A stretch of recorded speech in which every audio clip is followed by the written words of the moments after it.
John Brownlee the perfect start against their lowly second division opponents, who've only managed one game in recent weeks. Paul Rutherford combined well with winger Lee Bailey. He showed good footwork, although when the cross came in and there was a neat layback, skipper Gordon McLeod had the power but not the direction. Bailey was once again at the fore, turning his man completely, but acknowledged that he should have made more of it. Meadowbank was showing all of the touches, with defender Malcolm Murray getting in on the act.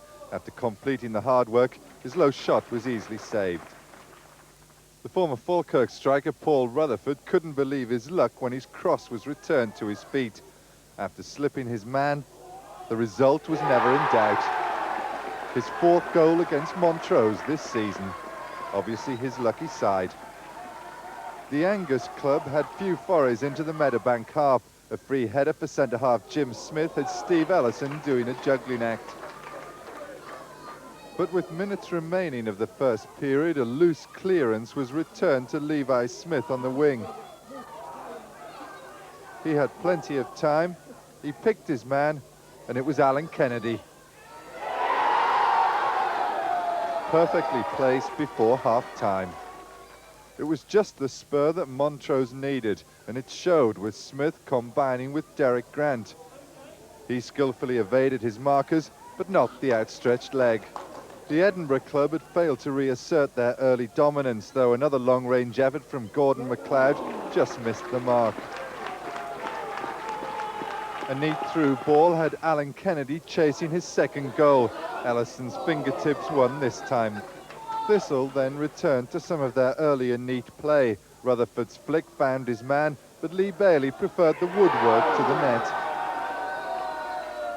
Undaunted by 3 defeats against Meadowbank this season, Montrose continued to press.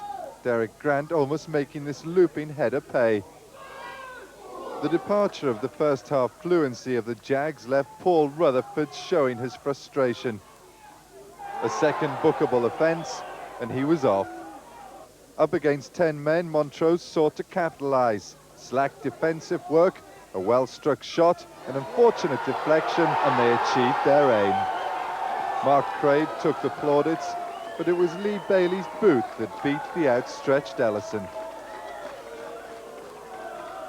Minutes later, the Thistle keeper was almost in the net again with this speculative effort.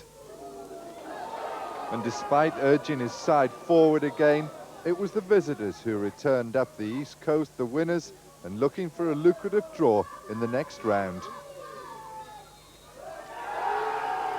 John, 3 defeats against Meadowbank this season. Great to get a win in the cup. Yeah, it takes a bit of pressure off the league. Coming here, it's not an easy place to come, Meadowbank, but fortunately we got a win today. And I thought we were a better team in the second half as opposed to the first. You must have been a bit worried at half-time because Meadowbank really did dominate things. Yes, it did, but we matched them man for man, and I was quite happy with the result at the end of the day.